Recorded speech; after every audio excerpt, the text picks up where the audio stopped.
Thank you. Thank you. How many people know me in this room? Anyone? Just 3? Oh, wow. We have a lot of people here. All right. Awesome.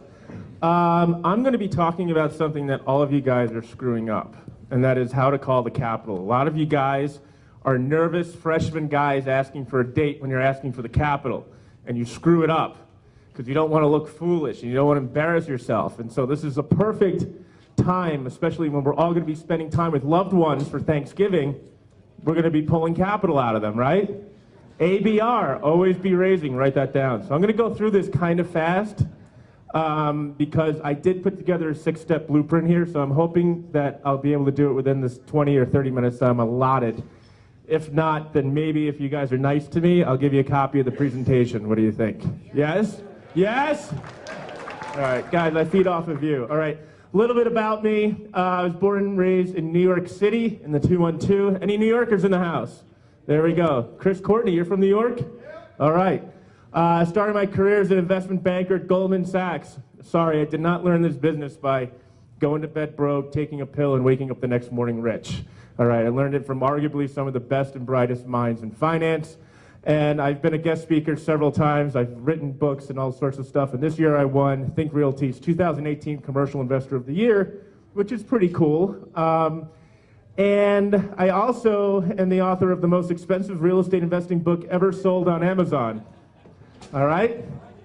Isn't that great? The Kindle you can get for $9.99, but you know, anybody can be a best-selling author at 3:20 in the morning on Amazon, but to be the most expensive, well, that's real gravitas right there. So that is an interesting book. Anyone who's familiar with Wall Street knows that that is actually more than Seth Klarman's value investing book for stocks, and he's a legendary fund manager too.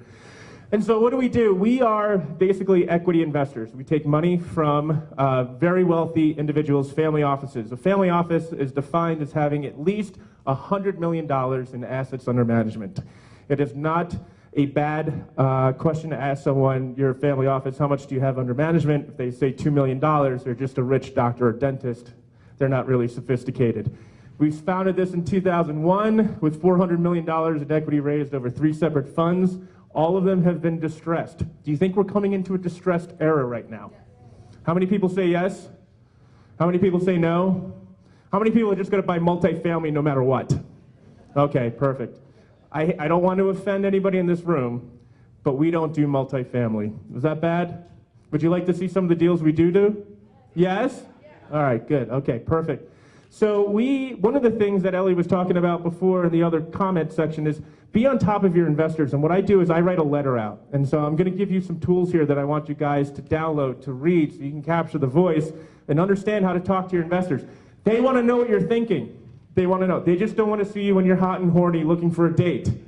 Okay? Because all of you guys screw this up all the time. You come around with your hand out and you're trying to like get money. This person doesn't know you and you look flaky. They look on your LinkedIn profile and that's a whole other disaster. So, you know, we got to make sure you understand what you're doing here. And I'm telling you this because I see this happen all the time, okay? So you can go to the Dandrew letter. It's free. We're not selling anything here. And we use the term clubbing in.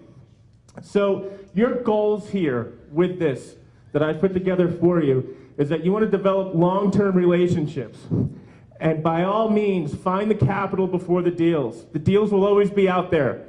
The capital needs to come first. How many people are doing it the opposite way? Yes, of course. You're finding the deals and then you're running around like a desperate teenager looking for that money, right? Never works out that way. You want to become an authority figure in your market. We heard Ellie talk about this before. You want to persuade your investors down the chute so that you don't sound sleazy or cheesy or like a used car salesman. And you want to systemize this, and you always want to be pitching. I'm always pitching. I took a plane up here. I flew first class. I met another investor. He just sold his business for $50 million. He and I are going to be talking probably after Thanksgiving.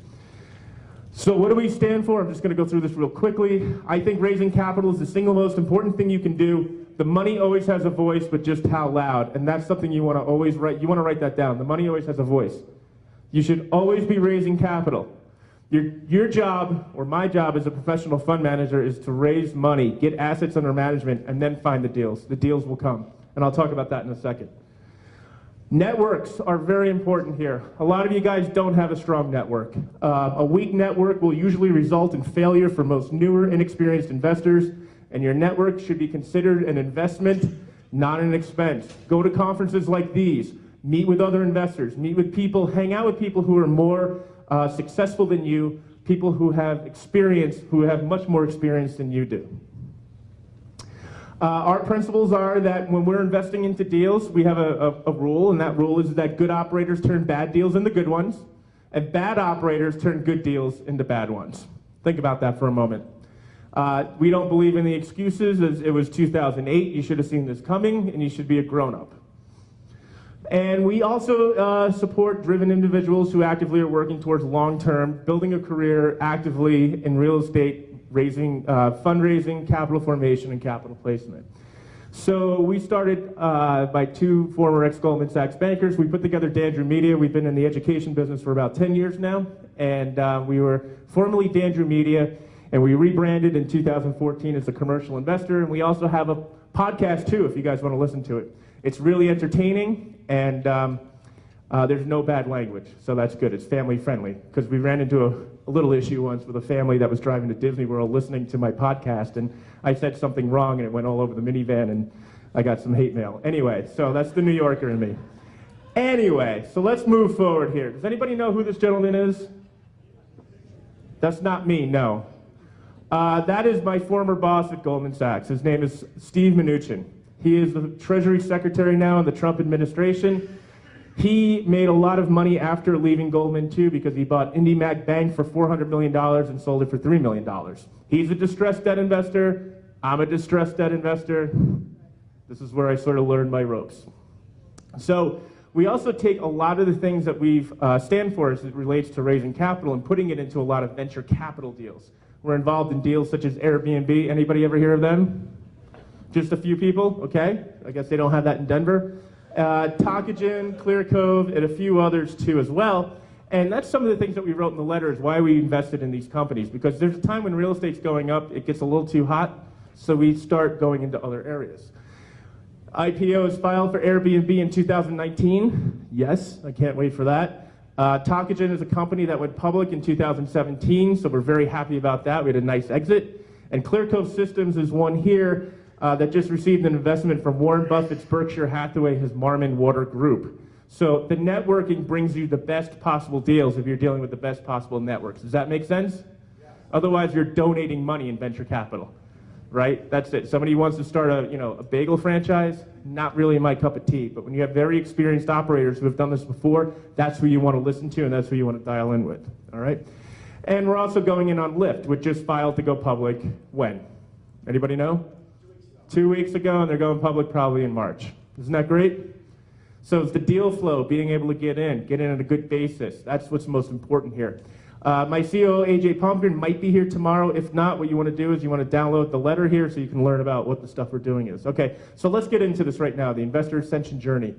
Getting started. Guys, you have to treat each one of these conversations like it's a date, okay? You have to make sure that you're doing the best thing you can to make sure that you're qualifying your investors just as much as they're qualifying you.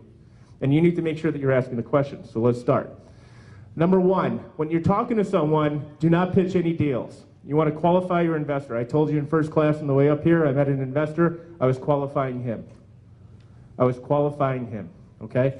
I wasn't judging him by his Rolex, Submariner, or anything like that. I wanted to know what his business was, what he was doing, so that I would engage and spend my precious time working with him or not. Does that make sense? You have to qualify your investors.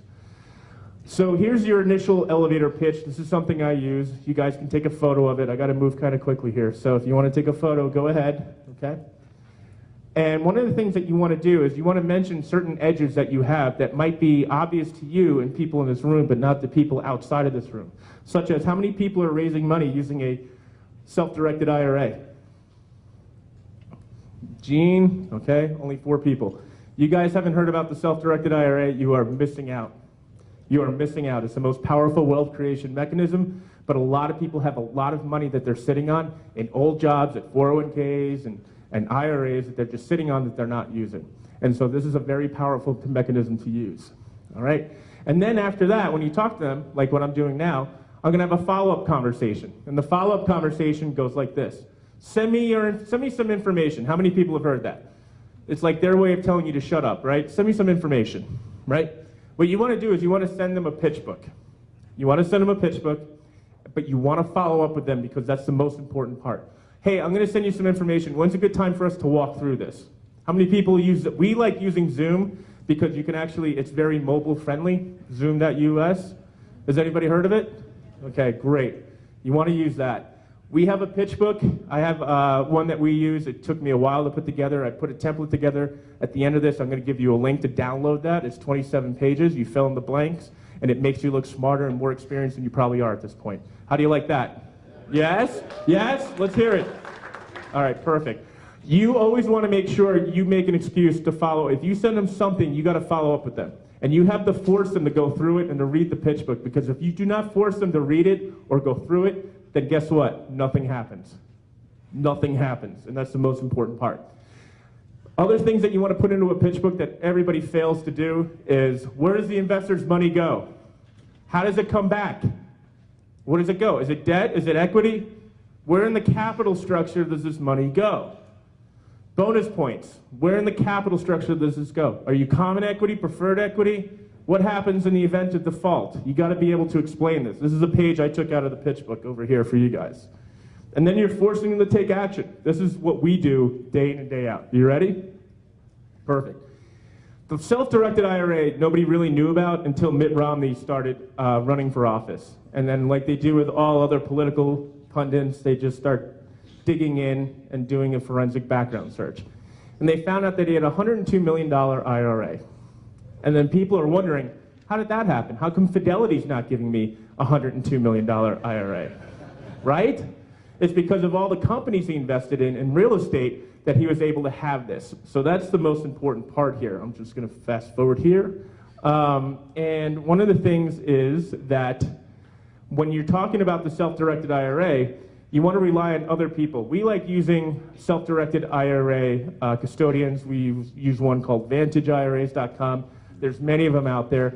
You want to form a relationship with them, and you want to say something to them and say, hey, look, we have a bunch of investors that are looking to switch accounts over to a self-directed IRA custodian. Can you take care of them for me, please? Sure, yeah, of course. Do you have any video training on how they're going to be able to switch the paperwork over? Yes or no? Well, no. Okay, next. Move on to the next one. Because you want to make sure that you're leveraging other people's experiences and professionalism for your investors, okay? What we do is that if we find out that somebody has $100,000 sitting in a 401k from another job, I will actually send them a priority mail envelope with all the flags that they need to sign and fill in and send it out to them. Because what does that say to your investors? That you're serious, you're doing this for a living. And it gives them you an excuse to call them and say, did you get the package? Do you have any questions? Did you get the package? Did you get the package? Now they feel obligated to work with you because you took the time and resources to send them a package with a nice handwritten letter maybe or something signed by you in it. It works. You have to give them the detail. Again, remember, we're courting this relationship, right? For the long term, we're courting these people. They also feel obligated, and it also gives them a sense, you have to give them a sense of urgency. Now, this is where the most important part comes in, and this is the sweet little hack. Once that money moves from an old 401k to a self-directed IRA, that money is never going back to Fidelity or wherever it came from. It's there. It's there forever. Because people are just too busy to move it back, and they don't want to fill out the paperwork again. So what does that mean? You've essentially reframed the position of this relationship from being needy to being needed. Because now you're going to be getting phone calls from people saying, well, I put all this money into this special bank account. I don't know, what do you want me to do next? What do I do next? I thought you had a deal. Where's the deal? I thought we had a deal coming. What's going on? See, you've already seeded it. You're greasing the chute. Is everybody clear on what I'm doing here with this? What you're essentially doing, and I want you to listen to this because this is probably the most important thing you'll hear all during this half hour. You're building your own private bank. Because when the time comes, you can call that capital very easily because they have done all the heavy lifting already to be able to put the money there for you to grab it when you need it. How powerful is that? Do you think you can close deals faster that way? Yes, don't you? Not only that, but it's sitting in their account. You don't have to pay them any points or anything like that. So it works out very, very well. You're reframing the relationship here by doing some sort of a concierge, and that's the most important part. Okay? You got to stay in contact with these people. I can't tell you how many people have come up to me for money. We've done deals. I never hear from them again. I don't know where they go. I don't know. I follow them on Facebook, and they spend all their time arguing politics. Who has time for that, right? So what do? We send them articles, letters, blog posts. Make sure when you send a blog post, it has your voice to it, your tone. Anybody who knows me knows that I have a voice, a tone. I'm sort of sarcastic. They call me the cranky banker, all right? Send them gifts, really. Send them gifts. We invested in a Broadway show that won a Tony Award, and I was given a little mini Tony as an award, like a deal toy. It's really cute. It's called Once on This Island, by the way. If you're in New York, go see it. That's my only pitch. Okay. But, you know, make sure you have a voice. Talk to them. They want to know about you, what you're doing. They're trusting you with their life savings. Think about that. They're trusting you with their life savings, okay? So make sure you're in front of them all the time. Here's a copy of the letter that I was telling you about. Make it personal. Guys, if you're not good at writing or English is not is a second language to you, hire someone on Upwork. I've been here for about an hour, and that's all I've heard is people telling you to use Upwork. For 40 bucks, it's worth it. If you're a do-it-yourselfer and you cut English class while during high school, you should not be in this business raising money, okay? Have conviction. Be evangelical about it. This is why we're investing in Lyft. This is why we're doing this deal. This is why we're doing that. And be consistent with your beliefs. Don't go from one day that you're going to be investing in real estate to, hey, now we're going to do social media. Be consistent. Find your niche, okay, and have it professionally written. This little signature over here, that cost me about $5 on Fiverr for someone to do. But it adds a little bit more genuineness to it, don't you think? Yes? Perfect, okay. I like logos. Gone are the days. If you don't know how to use PowerPoint and you were born after 1980, you should be on Upwork having someone do this stuff for you. You should. You really should, because I've seen some stuff that looks really, really bad. Download, I think you should, I'm putting it up here, but you can download my letter to use it as an understanding of the personality and everything that we put into it. So this is what we're going to do as it relates to finding world-class opportunities. We have the investors now, don't we? We have the investors, and they have all their money in a self-directed IRA somewhere. So now we're ready to roll. Where am I going to find these deals? These are some of the deals that we've closed on recently. And these are all, and I apologize, none of them are multifamily. None of them. They're all grade, Class A, institutional office complexes, or multifamily, or flex spaces, or industrial. And this is a copy of a deal sheet that we put together that we send to our investors. I'm going to show you that in a minute, how that works. But these are some of the deals we look at. Nice, neatly put together. It asks them tells them what the minimum investment is, where their money goes, how it comes back, how often they're paid, things like that. The last thing you want to do, and what I see people do all the time, is that they'll send a 20 megabyte PDF by email, clog up the email, didn't go out, so we'll send it 4 more times, and then it really pisses off the ISP. And then what do I do with it? You didn't put any thought into it. You just hit the forward button and you want $50,000, $100,000? GTFO. I don't have time for this. I really don't. I really, really don't. Here's one of the Coral Gables. This is an office that we're working on right here. We buy these things. These are not necessarily distressed, but we buy them at a very low basis. We buy them at a discount to their net asset value, or sorry, their net value today. You want to rate, what you want to do if you have no experience and you want to get into these deals is what you want to do is you want to start raising money and putting them into other people's deals who have more experience than you. Does that make sense? Yes, okay. This way you build a track record. The way we find them is through my network of family offices that I've known from my days at Goldman. Developers, I've actually walked on site and have actually asked people who owns this building, what's going on here? Because if they're building one, guess what? They're probably building another one too. And never cry wolf. You always want to be the guy or girl that always has something serious to talk about. Not just, oh, I have this deal, be wishy-washy. Make sure you understand it, you know the numbers, and you can talk intelligently about it. I'm having dinner with someone later tonight, and he only knows I'll call him when I have something serious to talk about. Does that make sense? I'm not going to waste his time. You got to make sure you never waste anybody's time. How to qualify your operators. I have a rule here, and I'll just tell you right now, is that if we're investing in someone, they must have gone through at least 2 real estate cycles. 2. All right? Because other people are entrusting me with their money, and I need to make sure that they know what they're doing. I also do a full background search on them too as well. I ask the hard questions. I look up their Instagram, their Facebook. I want to know, what are they thinking? What are they spending their time on all day? If they're constantly arguing politics, I don't want to deal anything with it. Yes. 2 what? 2 minutes? Okay, perfect. So I'm going to wrap this up pretty quickly. This is Kevin Hart. I don't know if we have the audio. We can show this real quick. This is actually pretty interesting.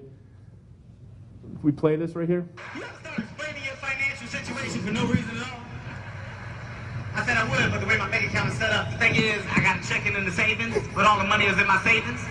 So I got to switch it to my checking, but it's going to take 3 business days. I don't think it's going to go through. I don't think it's going to go through. How many people have actually seen that happen before? How many people have actually had it? Yeah. You ask the capital, like, oh, I can't do it. You know, I'm somewhere, my money's here, but I haven't moved it. That's why we're greasing the chute. So here today is one of the things that we're doing, and I'm running out of time, but I'm going to give you a copy of this presentation in a moment, is video is probably the most powerful medium today. And everywhere there's a college student with a drone. And so we put together this video right here. I'm not going to go through it too much, but over here, this is in Las Vegas, and this is actually a deal that we're putting $2 million into. We can play just a few minutes of it, but it really gives the depth, and as if I'm talking to you personally about the deal we're working on. And this is something that is, it's flex space, and it is a deal that we'll be working on. Probably will be closed before the new year, and it's going to be throwing off a lot of cash flow, and it has credit-worthy tenants that are in there. And here throughout the whole thing, and you can actually stop the video if you want because we're running out of time, but I'm actually on site talking to them about it, showing them drone footage. That really captivates people's attention. It lets them buy into it rather than having someone come in and just seeing a 20 megabyte PDF with pictures on it that have been doctored up. This is the real stuff. This is what we're doing. This is what we're investing in. This is why you want to deal with it, okay? And we're moving forward. When we put the docs together, I'm just going to go through this. We do everything electronically. We use right signature. And the cover page should be specific as what you want to do. Deadlines. You always want to use deadlines. Okay? Deadlines are, you want to highlight them, and you want to make sure everybody understands that there's a deadline. If you do not use a deadline, guess what? Nothing gets funded. We like Upwork. Don't look toothless and homeless on paper, please. Every time I see spelling mistakes, I automatically assume somebody's missing their front teeth. I do. All right? No, it's true. It's true. Isn't that why Bill Gates gives away millions of dollars each year to people who forward emails? Is because, you know, he invented that. I put together all the legal documents. I put together the investor suitability questionnaire, the PPM, the subscription agreement, the risk acknowledgement, all of that stuff. It's all done digitally, because if they need a copy later for tax reasons, you just pull it up. Okay? We do not use paper anymore. We don't use checks where I'm from. We don't. I'm from 2018. We use wires. All right, and then this is what it looks like. So I am just going to, can we play this real quick so I can show them what the doc pack looks like? Thank you. So this is a doc pack that we put, there's no audio here, but this is what it looks like when it's sent to them. It's nice and neat. You can always send it. It's all centralized. Wait, what's that deal again? Oh, it's on page 2 of the document package. Okay. Oh, here it is. Everything is signed. Everything is digitally done. You don't have to worry about it. I give it to my COO. He files it away, and that's it, and it just keeps going forward. There's probably some personal information, I hope, here that we are not relinquishing. But anyway, that's the way it goes. And then, of course, contact information, too, which we're going to move on for. Okay, perfect. So anyway, the follow-up. Here's what we're going to do here. Email them personally. Use a read receipt if possible. Don't spam them. Don't do BCC if you can help it. Just write an article or a email and Word document. Copy and paste it 50 times if you have to if you're starting out. Day 2, call up the follow-up that they got the email. Day 3, text them personally. Resend the documents again. Stay on top of them. And this is very important. Call and leave voicemails. Here's something that all you guys screw up, and I'm going to go through this very, very quickly. And if I can ask Adam for 2 minutes to go through this is important. What you want to do is you want to use tranches, okay? So the people who are the first in, they get the best deals. They get the best incentives. They get the highest cash flow. They get equity kickers. They get everything. You'd never put it in towards the end, okay? Rule number 1, use tranches. It gives them a sense of urgency. Oh, well, if you're not, you can still get in the deal, But if you're in the third tranche, you're not going to get anything really. I mean, you want to be in the first tranche. Now, the secret is you give all your investors everything the same. Does that make sense? Okay. So you're just using this to sort of stand on the back of their neck. Unless you don't like them, then you can give them, you know, what's on the third tranche. You got to make sure all of this is written into the operating agreement and the PPMs, by the way. Okay. Income kickers or equity kickers. If it's sold or refinanced, remember there's only 2 emergency exits in commercial real estate, a sale or a refinance. And either then you might get a windfall of all that equity that's accumulated, market equity. Your tranche 1 investors probably get equity kickers, whereas your tranche 2 or 3 investors might not, and that's for your discretion to use. Okay? Deadlines. We love using deadlines, and every communication you send out must have a deadline. Be firm, be fair, don't play favorites too often because they will talk. One thing I will tell you is that this keeps your deal from going stale. If you just put it out there and you have a deadline of December 31st and it's already January 15th, now you're in pickle, aren't you? Because people are going to pay attention to that. So you have to make sure that you're changing the dates all along and you're moving the goalposts. Does that make sense? Do you like this stuff? Do you like it? All right, great. All right, perfect. One rule I would never tell you to do is to drop the minimum investment on paper. You can say, hey, look, I know you for a while. Yeah, you know the minimum is 50. I'll take 35, okay? Just keep your mouth shut. It's between you and I, and I'll change it on the docs. Does that make sense? Don't put it on paper. The minimum investment I would take from anyone is $50,000. If you take anything less than that, I think you're drawing in the wrong type of investor who might be watching Shark Tank and thinking that this is not a real estate deal, but something else. Ask me how I know that, okay? This is just some examples of some tranches that we put together within the first 30 days. You know, this is some stuff. No management fees, that's something you can do. Pari passu, if you don't know what that means, see me in the back, I could explain that to you, and some other things. We set up the SPV and deal structure. I'm just gonna go through this real quickly, but this is the way we look at it, so that if you do find an opportunity that's not yours and you're raising the money and you're putting that money into it, you can actually make a percentage of the profits. We make 35% plus a management fee off of that. And then post-closing, send an email. Say thank you. One of the most powerful things I do is if they're local, I'll have a closing dinner. And with a closing dinner, you bring in the fogo de chao because it's one price. And it's nice meat. As long as you don't eat the meat in the beginning, you want to get the meat at the end. You've been there, right? You don't want the Parmesan chicken in the beginning. You want the prime rib. So place it on LinkedIn. Be unabashedly shameless when it comes to marketing. Say, we closed on this, we raised this, we like this deal for this reason, here's why, and you know, take pictures of you and your investors at a fogo de chao. And it works. We do a lot of stuff like that. If you guys want a copy of the pitch book we use, you're going to go to thecommercialpitchbook.com. That'll be locked up after this weekend. I was supposed to speak tomorrow, but thankfully Adam let me speak today as I came in today. And I'm also going to give you a copy of this presentation too if you want. Do you want that? Yes? All right, good. And that's it. Thank you, Adam. Thank you very much.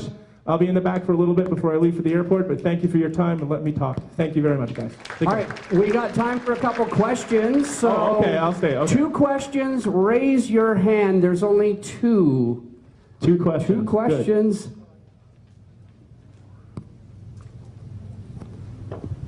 That was an awesome presentation, Sal. Thank you. What's your name, sir, and where are you from? Anthony Condor from Chicago. Hi. But I love the whole presentation. So you say you don't invest in multifamily. What do you invest in? I showed you. We're working right now on some interesting things. One of which is an office complex in Coral Gables, which is right near Miami. And the reason why we're not going into multifamily is not because I don't like it. Is that the very wealthy families I know who are developers and investors don't want to go into multifamily right now. They look at it much differently. They're looking at legacy. They want certainty of cash flow coming in. Would you rather own a Walmart that's paying a 6 cap or a Class C in Chicago paying a 13 cap where you don't know if your tenants are going to have a job tomorrow or not? That's the way they look at it. So they'd rather have a lower cap rate, a lower return, but the certainty of income coming in from a credit-worthy tenant. And when you download the presentation, you'll see I walked through that 6-minute video that I wasn't able to show you here. Does that answer your question? Perfect. Thank you. That was a great question. Go Bears. All right. Yes, this gentleman over here, I think.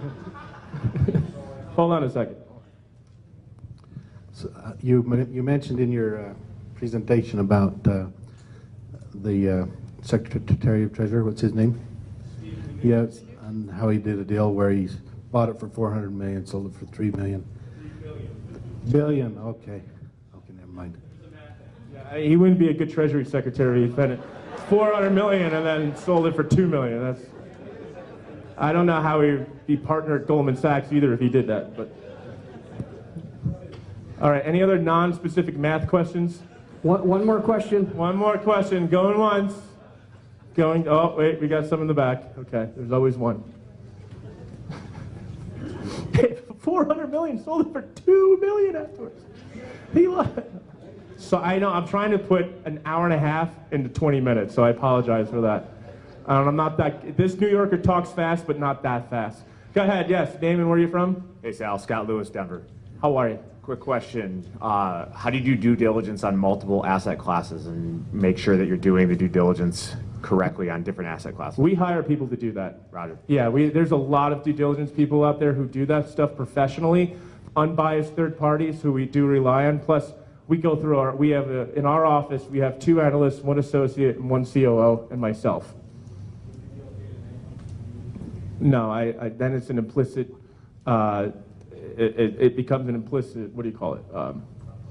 Endorsement, and I don't want to do that. Any other questions? That's it? Okay, we got one more in the front, and okay. this is the I last got question. You got this guy? Okay. I flew in from New York City as well. So Yes. Good. Represent. Where? Go Jets. Go. Oh. Oh, you have to be that guy, right? Oh man. All right, go ahead. What's your BQE. feeling in the marketplace for 2019, 2020 for activity and? I think you have to be very. I think everything we do is basis driven. Does everybody know what that means? It means getting in at a good discount to the market value today. I think you're going to have interest rates that have to rise up only because the Fed's going to want some traction if they have to pull them back down again. But this economy is just about as good as it's going to get, and it hasn't been this good since 1971. People are working, and there's wage inflation, there's price inflation, so you have to raise rates. Otherwise, if you have runaway inflation, you have some problems. And an increase in real estate, increase in interest rates typically do not bode well for real estate. Look at all the mortgage brokers who are making a lot of money. Now they're not getting any calls anymore. Realtors are not selling things anymore. Prices are dropping because interest rates are going up. And there's a lot of loan, in commercial loans, there's loan covenants in there that say if the debt service coverage ratio is not high enough, they can call the loan due. It's called a technical default. So you're going to see a lot of technical defaults. It's not going to be a foreclosure default that you see like with a junker home. It's going to be, hey, the bank's calling the loan due because this guy basically is not running it as well as he should be. Or he's blown through reserves or loan covenants. The joke in the industry, and a lot of you don't know this, is that there's no hoopa and RESPA to protect the stupid as there is in commercial, as there is in residential, right? There's no guidelines, so it's caveat emptor. So, you know, you are basically in default of any commercial loan the day you sign it, and they do that for a reason. They just don't call it, but they do it so they can bring the loan back and protect their collateral. Does that make sense? If you've ever read the fine print on a loan doc, and I'm geeky enough to do it, you're in default just for having gray hair. Serious. No offense to the Jet fan, but okay. All right. How we doing? Are we done? Give him a round of applause. Thank you, guys.